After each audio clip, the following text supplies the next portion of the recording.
Welcome back to the Deborah Peters Show. My name is Deborah Peters, and here we are on Tuesday. Looking forward to my next guest. We've been having a little bit of technical issues with Wi-Fi connection, and I see she just kind of dropped off. So hopefully she'll be jumping back on with me here really shortly. And then I'll do my introduction and we can get into today's program, which is all about becoming a thriver. So, what is it that keeps you from thriving?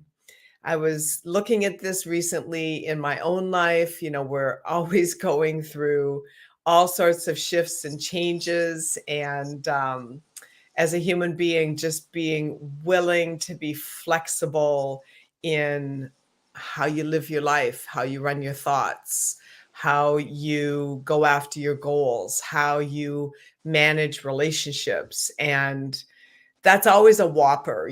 So when we get into the relationship show, we've got some really good material for you. So today is all about Denise Wester, and I'm really happy to have her on the show.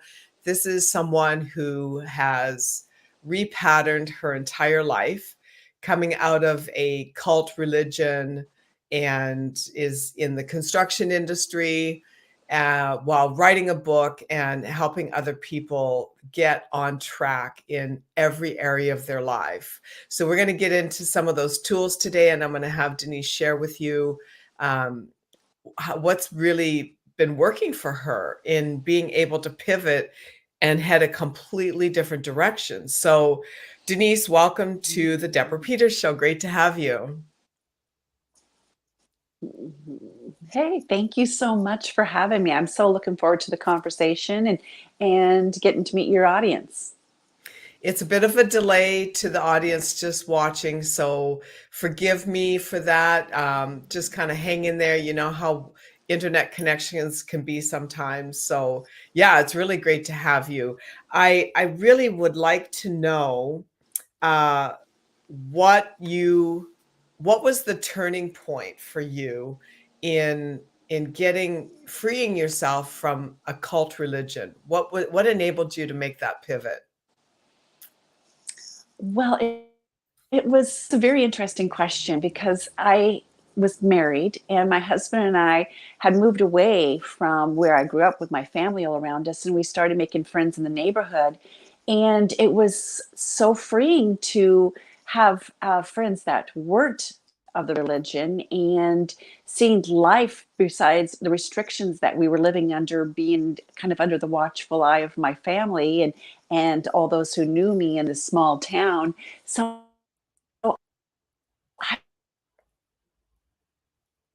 I just was suddenly saying, there is another life. There is other options. I can actually live my passion. I can have a voice. I can have fun. I can dream. And so making that decision, that was super hard because of, the mind games the religion pays on you, that you're going to, fail. You're going to die. You're not going to see your family, all that kind of mind games. But it was a hard decision, but after I made that decision, it was such a freeing decision because I've always wanted to celebrate holidays. I wanted to celebrate my children's birthdays. I wanted to do all the things that I could envision and imagine and be curious about. And it just kind of really set me free to start exploring that.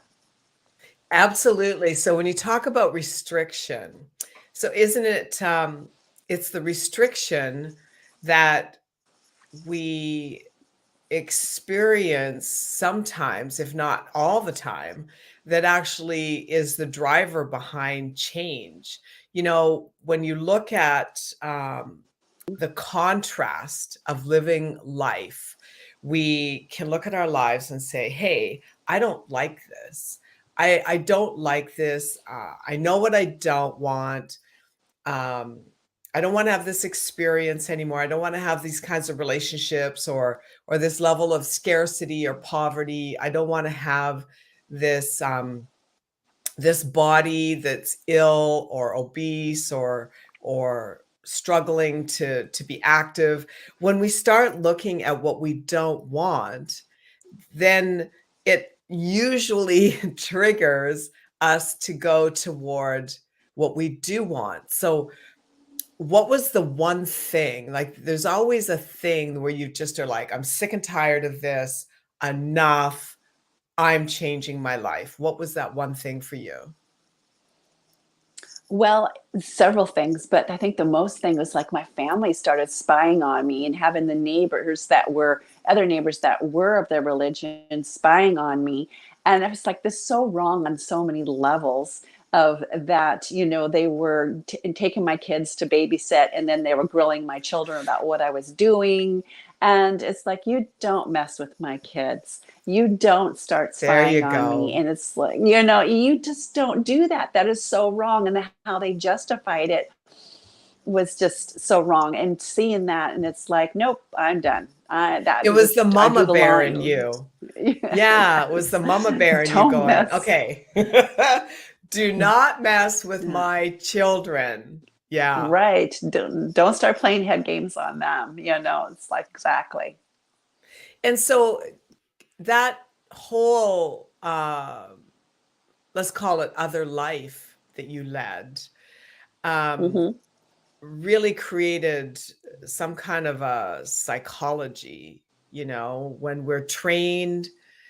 Listen, the mind is like a sponge. It will do whatever you talk to it about. It will become and create the experiences that you focus on in your mind. I've always said my mind is like a virtual reality theater, but in actuality, that's welcome to being a human being when your mind is um creating all of these ideas, experiences, um, goals, objectives on a virtual stage, as we would call the imagination.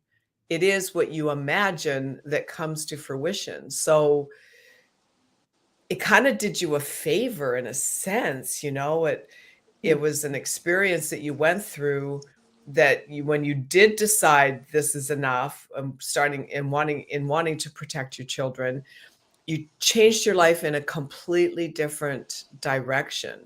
So what I'm curious about is, what did it take to break some of those patterns for you? The patterns of restriction, lack, limitation, someone watching over me, judging me, condemning me, controlling. What did it take for you to actually shift those patterns? That's interesting because that is where I discovered really the getting clarity with journaling. And that's why my book Mm. is a journaling workbook, because that was the huge pivotal part of getting clarity on who I was, what I wanted, what did I believe even? Did I even believe in God? Didn't I was like, yeah, I do. Do I believe in the Bible?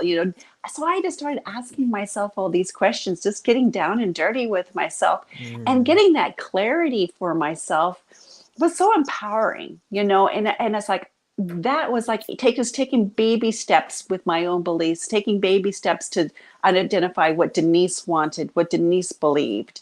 And there was nobody, when you're journaling, there's nobody telling you that's wrong. It's like, so putting it down on paper was very empowering because I was able to express myself like I've never been able to express before. And then that was really empowering, which, Yeah, it it's just about starts. yeah, it's about asking different questions. Mhm. Usually in my experience coaching people for the last 25 years, what I find is that when people get stuck, it's because 'cause they're not asking questions at all. They're actually just talking at themselves. They're not even talking to themselves, Talking to yourself implies that you ask something, or Mhm. you focus on something greater than what is. But when you're talking at yourself, it typically is like a negative spiral of whatever it is, being angry at yourself for not having a different experience, feeling like you're not enough because your life doesn't look a certain way. All of these limiting beliefs and structures around this negative self-talk agenda that if you look at how the human psyche is formed, and we can just unpack that. 0 to 7 are the imprint years. That's when Mm-hmm. you're like this sponge, and your parents, your environment, the authority figures in your life, whatever they're showing you, teaching you, telling you, insisting upon, becomes, and you accept it because you don't know any different. It's not called the imprint years for nothing. It's literally an imprint. So it sounds to me like what you did is you got to a place where, with the journaling, you were actually able to ask yourself some questions that enabled you or your programming to not have such a hold on you, where you could actually Yeah. start to ponder other ideas of, hey, what would Denise like? Mm-hmm. Yeah, it was a very empowering experience. And when I was single at the time with just my four of my kids, and so I had left a religion and I was single and discovering myself, being a single mom, super poor. But we were just very resilient. And I just felt like a very empowering time, just with my kids and me. We just hunkered down and became a family. And I discovered myself, what I wanted out of life. And Mm, I found it, instead of limiting, I just found it so empowering because it's yeah. finally me guiding my life, not a religion, not a bad marriage. And it was just me guiding my life and giving my life, for my children, a better life, a better focus that they can be empowered too. Yes, writing it down. I'm always after my clients. If you want something, if you want your business to grow, if you want your team to perform a certain way, if whatever it is you want, write it down. Take and not type it into your computer, but write it down. And I think that's probably the power of your book. What is the title? It's called Busting Through: Methods Mm. to Get Courageous, Take Action, Get Unstuck, and Find Your Personal Power. I love it. Busting through. Yeah. And there's so Yeah. many levels and layers to bust through. I was having a conversation on Sunday. I was at a friend's birthday party, and he's one of the top performing realtors in the Los Angeles area.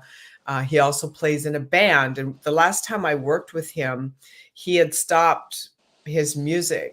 And I said, Jason, if you get back into playing your guitar again and playing with your band and rehearsing, even if during the pandemic maybe you couldn't do anything live, do some recorded stuff, go online, do a live stream, just pick up the guitar and get back into that creative flow, because what it does is it opens up your ability to create. So I actually had him write out a vision for what it was that he wanted his life to look like. And it included his band being active again, and being actually not just active, but well sought out. So Sunday, I went to one of his performances with his band, and there's a few hundred people there. And this is somebody that went from being virtually off the radar to being, several hundred people in the audience watching him play. And it's the best thing you can do is to write down that vision, write down, what do you want? Instead of spending time on what's not working, it's like, what do you want? It's the burning question. Right, right. And I loved how when you were talking earlier, a lot of times, people don't know what they want. And you were talking about earlier about what you don't want. And sometimes Mm, I remember doing that one time after one of my job layoffs. I was like, well, I didn't like about this job. So I decided I didn't know what I wanted to do for work, but I knew what I didn't want to do. And I just wrote all of that down. And that kind of started giving me clarity when I was looking for jobs instead of just applying for everything. I knew what I didn't want. It's like, okay, this is doing this. And I know now, I've learned it, that that's not my wheelhouse. And then I'm going to get curious about some other things that I can expand on and broaden on. So, Yeah. yeah, there's so many ways of getting clarity, and journaling and writing, to me, a lot of people get hung up on it, and there's no rules really. I mean, Mm, it's like people's like, I listen to other people say, oh, you should do it every morning, or oh, you should always do it every night. Do what works for you. I find in the morning for me, I just write my intention for the day to kind of get my morning routine down, my focus down. And I think a morning ritual is so important to start your day off on a positive note. And then I love true. journaling at the end of the day because it helps me sleep. Because my mind is like an overdrive, and it kind of is a nice little data dump for my day. What did I learn? What was an amazing moment for me this day? And how do I want to change my focus for tomorrow or future, write goals, or whatever feels like I need to be putting down. But a lot of times too, I say journaling is a great way to take out the garbage. It's like a great way to write down things that you've happened that day. Maybe you had a conversation with somebody that went sideways. And so journal it.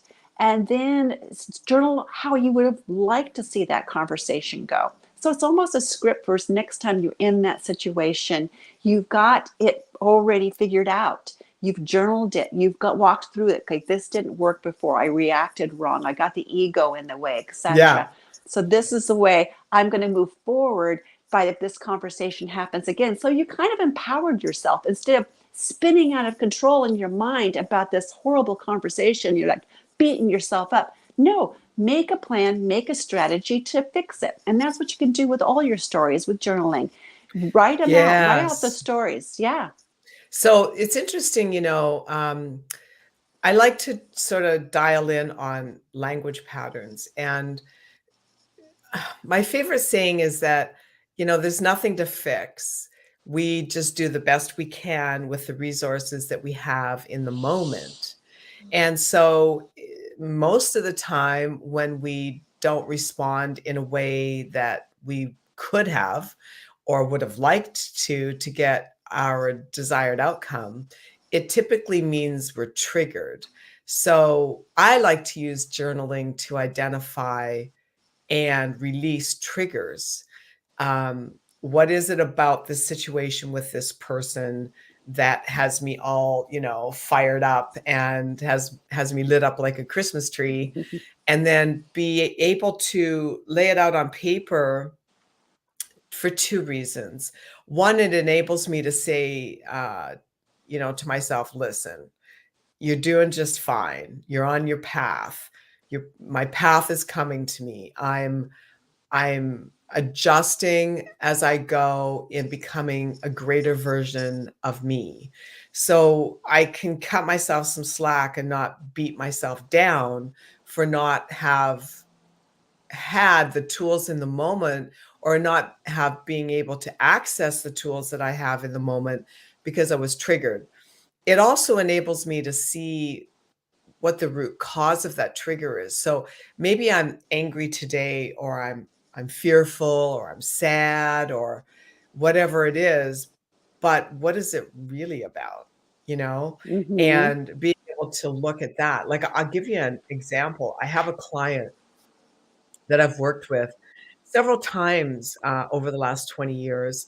And right now, what I'm seeing is these behavioral patterns where he does a projection. So he has unresolved issues with his mother. And so in our coaching relationship, he projects those unresolved issues onto our coaching relationship, which in actuality is not even accurate. It's like, you hired me. You're paying me to coach you. So I'm not telling you what to do. I'm just holding you, client, in the space of the success that you came to me to achieve. So as you're going through your journaling process, um, Denise, do you find that you start to do a little deeper dive into some of the patterns that were insisted you accept during those younger years of your life? Well, that's really interesting because, I had that. come up with when I was writing my book. I was going to put my book out, and then I was like, oh my gosh, this is so personal. This is like I was a welfare mother. This is shame. I was like, okay, Mm. I can talk about this, but I had such shame around it at the time Yeah. that it's like, can I write about this? And it's like, yeah, I think anybody who's in that situation of being dirt poor and rising above it, it can be inspiring. And then I also, it's like, I talked about the religion in my book. I called it out. And it's like, oh, I can't write about that because the mind games were still playing on me. You don't talk about that stuff. Oh, yeah. I Sweep it worked under through the that. carpet, right? Yeah.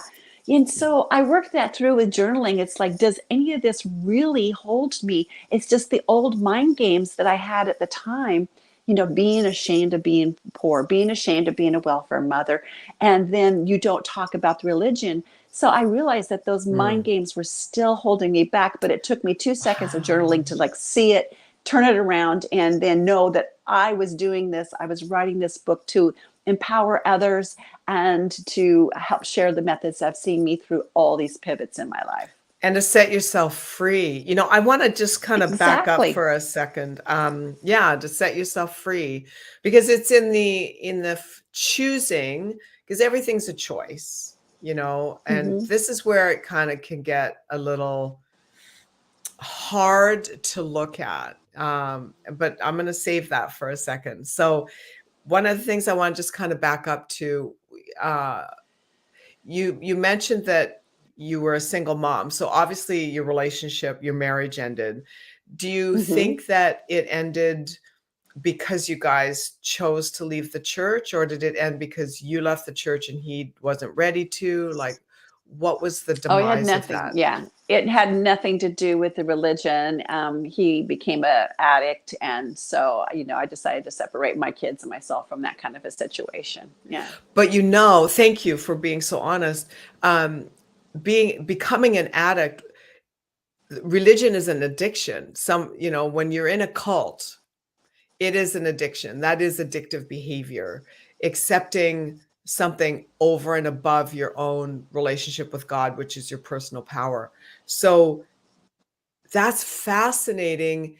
He switched his addiction from the religion to something, whatever that is, and it doesn't matter. It's whether it's alcohol, sex, drugs, rock and roll. Well, I maybe for him, and I know for a lot of people, the religions are like that, there's structure in their life. It's very Yes. defined. Yeah, this is what you do, this is what you don't do, you're held accountable. And so some people like that structure in their life, and so there's nothing wrong with religion. I think I have some beautiful friends who are very religious and in some very structured beliefs, and I find it fascinating. They're very happy, and that's good for them. Yeah. It wasn't good for me.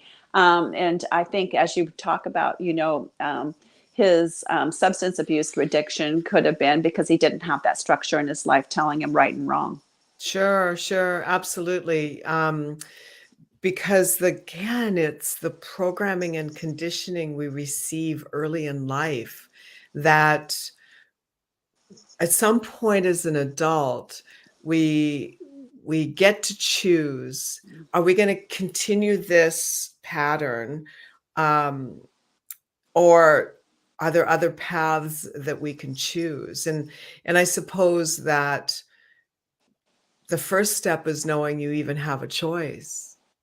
That's I think that's what you're saying in all of this, that you discovered from journaling, is you discovered the power of you having choices.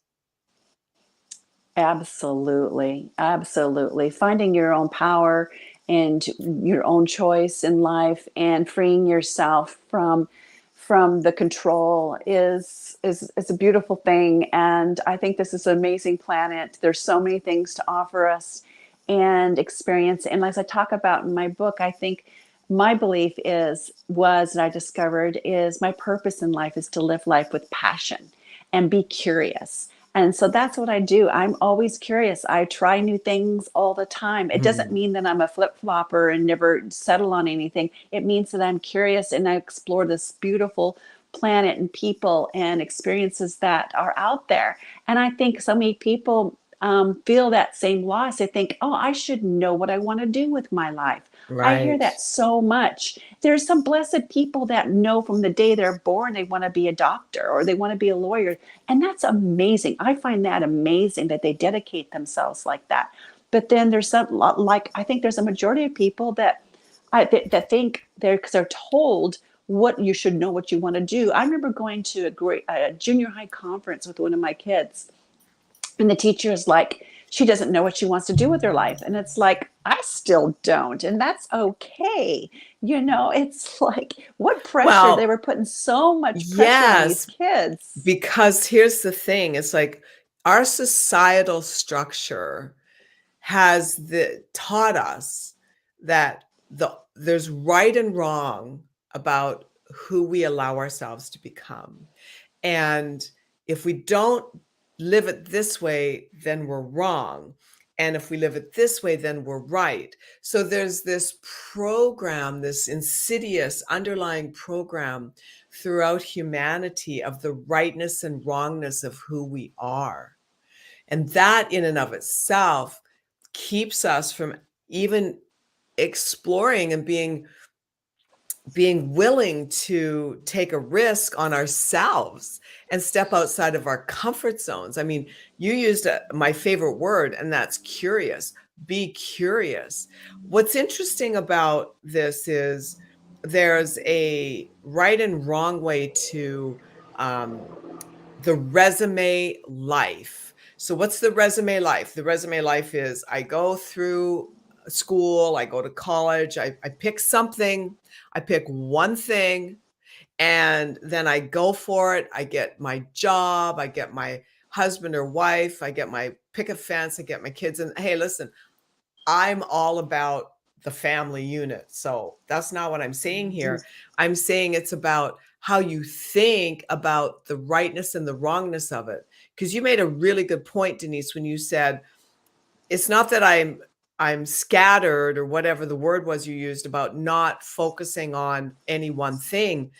See, there's a program right there that says that Mhm. if you have this breadth of knowledge instead of this tunnel vision, and you can only be the scope of the tunnel vision, and if you become more diverse and experience more aspects of life, then you're flaky or you're not settled or you're not focused, because society has this concept of the resume life, and if you're not living the resume life, then there's something wrong with you and you're a failure. So I You're think doing it that's, wrong. Yeah. yeah, you're doing it wrong. It's an extension of not living up to your potential. But what if it's not about right or wrong? What if it's not about Mhm. this or that, up or down, left or right? The polarity. We've been taught that we have to accept that there's a polarity to our lives. You're either good or bad. What if you're a child of God and you're exploring? Because there's so much to explore on this planet. You never get it all done in one lifetime. I mean, I've only been Mhm. to 17 countries. So, Mm. when you think about that, for someone that grew up on a farm, kind of, at the end of the road, so to speak, in like the middle of nowhere, 17 countries is a lot. But then there's people that have Yeah. been to like 30 countries or 40 countries. And I'm just looking at that and saying to myself, what's next? What else have I not thought of yet? So that's my question for you. Like, what's next for you? Oh, I am so having so much fun with my book and my readers and supporting my readers because I have a closed Facebook group to support my readers that they get invited to after you buy the book, and I continue to support them with additional journaling prompts. I But wanted that's to your create a marketing. collaborative. Tell me what's next Yeah. for Denise. Well, Denise I the want human, to. Denise the woman. Yeah. What's next? Well, as I said, I wanted to continue to support my readers. That's really a big goal, and trying to really keep myself focused on that. And But then I'm that's going not you. to, That's not you. Tell me well, about what's in your heart. And then I'm going to write another book. Yes. And Yes. Okay, keep going. Talk yes, to and me. then it's going to be totally, it's going to be a totally different kind of a book. It's going to be more about not letting the spirit die with you as you age, not thinking that you Mm. have the paradigm as you get to a certain age, you shouldn't have long hair. You get to a certain age, you should be, put yourself in a corner. You get to a certain age. I always love this when I see social media or people marketing to 30 to 50-year-olds. Well, you do drop off the face of the earth after 50, and it's like, okay, you start feeling invisible or you make yourself invisible. So I want to explore and I want to interview people that have made that shift, that have dynamic years and for the rest of their life and their end of the final phase of their life. So Yeah, well, you're talking about another social program. yeah. And that social program, it's a construct that you don't have Mhm. value after a certain number. And the number defines your value on this planet, which is absurd because the number is only has the meaning that you give it. That's the only value to that number. So that's another social construct where we'll say, okay, we have these markers, numerical biological markers. When you're 20, your body, your face, your money, your life, your friends, your job quality should all look like this little package Mhm. of bullets. When you're 30, it's a different package of bullets, but it's the same construct. It's the same theoretical notion that it's a construct. When you're 40, 50, 60, 70, 80, the thing is that we become what we think about.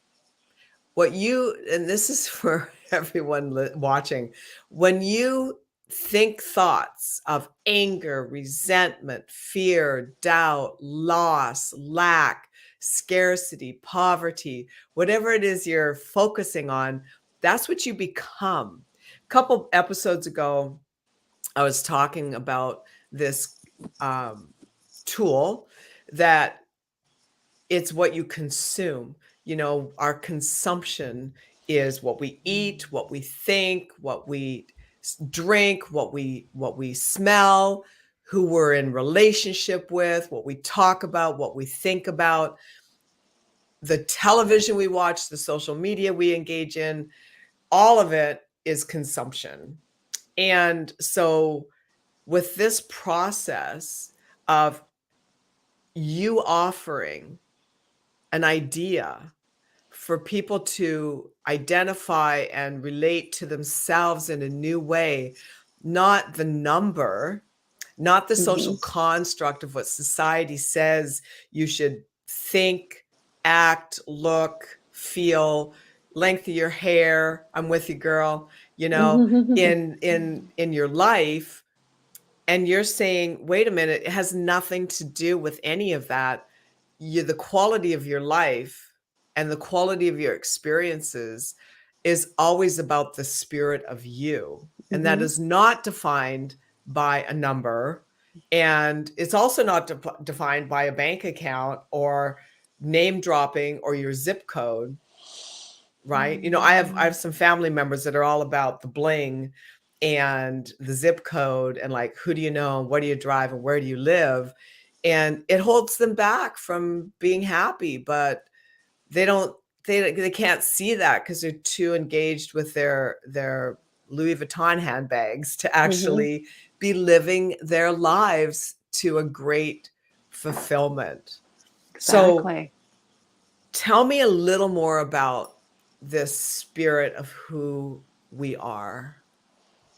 Well, it's interesting. I was just listening to this podcast last night, which really perked a thought, and what you were just talking about, in the fact that this group of people were given their life sentence. They had a terminal disease, and 90% of them went on to just medicate themselves to ease the pain for the rest of their years. At 10%, they never heard of again, and they went to find out who they were, and they found out they were doing what they're passionate about, and they were living beyond their Mm, life sentence. They were gardening, they were traveling, they were doing walking, they were writing, whatever. But they found that those people that decided to live that last bit of their life with what they were passionate about, they actually extended their life. And Yes. that's a huge lesson into don't be doing what you think you should be doing what you're passionate about, listening to that little voice inside of you that is screaming to be heard, but Yes. you keep squishing it down because, well, that I could be shamed for thinking that. I could, that's not what my family would, well, oh my gosh, you keep talking yourself out of all these things, but listen to yourself. Listen to that little voice, and you'll be so happy you did. All the time. And the more you listen to it, the stronger it becomes Hmm. and the Easier too. easier, yeah, Yeah. right? The easier it is to hear it and access it.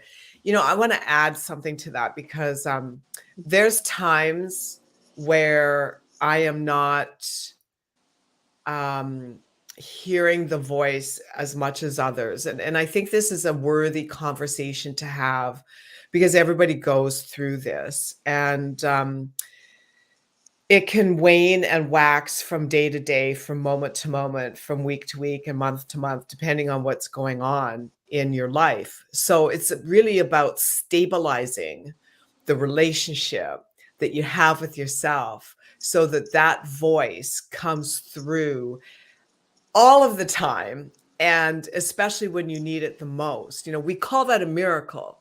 That's another misnomer, as we've categorized about miracles as if they're this impossible thing to experience, but in reality we're experiencing miracles all the time, all day long, if you just tune into them.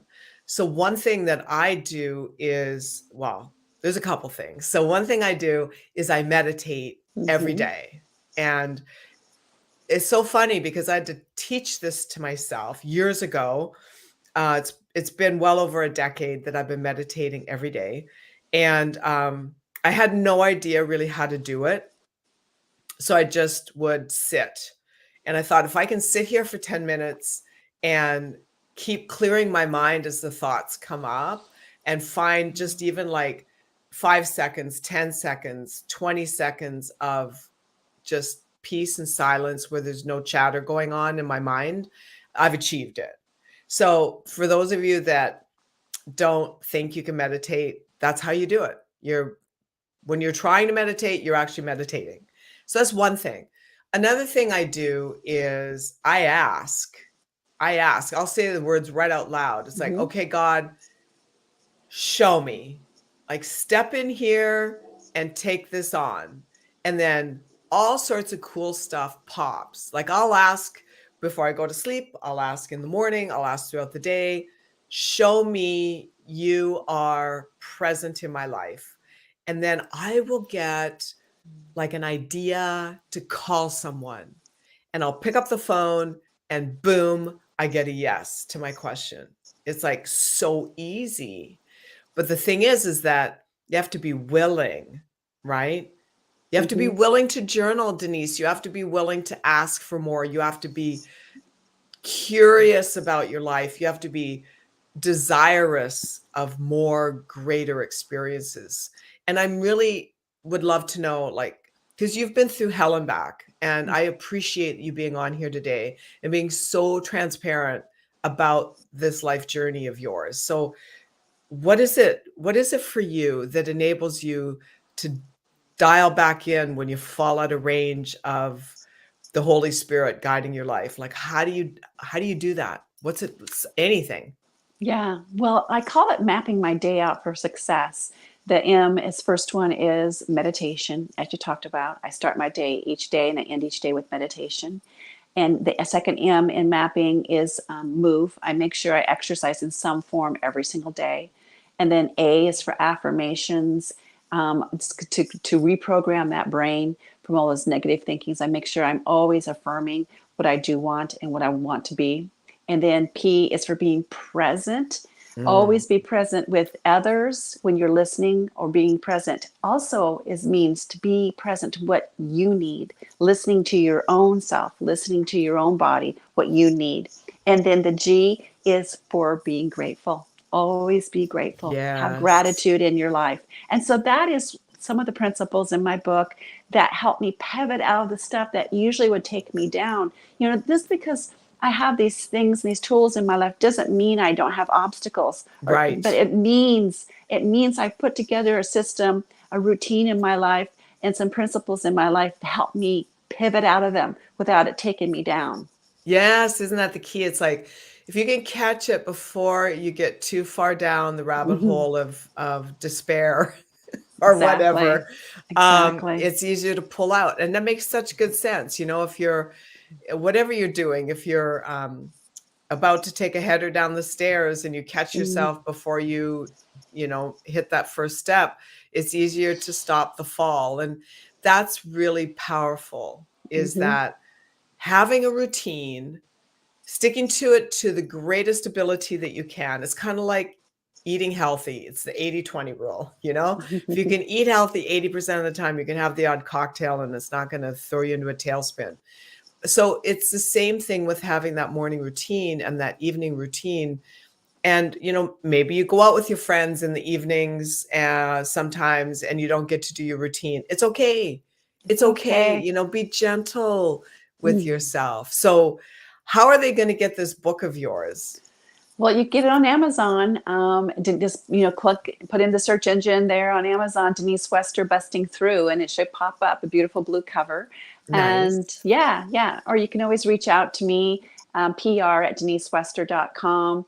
And you can get into that after you buy the book, into that private Facebook group where I continue to support and have a collaborative community of like-minded people, to help you through some of these tools and methods and things that are happening in your life, and celebrate your wins. We want to celebrate wins. All the And time. so I'm here for you. And that's what I want to do. Yeah. For my readers and my continued growth. Well, it sounds like you're doing it, and I really appreciate you being here today because I know that we nailed it in giving people a whole new perspective on their reality and their ability to change, shape, grow, expand, inspire, and truly live the life of a thriver, because that's really the key. So thank you for Yeah. being here. I'm going to make sure that when the recording pops up, in the show notes, I'll have my team add the link to your book and they can go and buy it. Please, everybody, buy Denise's book because she has earned every moment of that by everything that she's been through and being willing to share. Like you've just shared your heart, and that's everything in life. So thank you for being willing to do that. I appreciate having you. Thank you. And this is the Deborah Peters Show. Very much excited to have you back again next time. I love you guys. Remember, stay alert, stay aligned, and stay sovereign.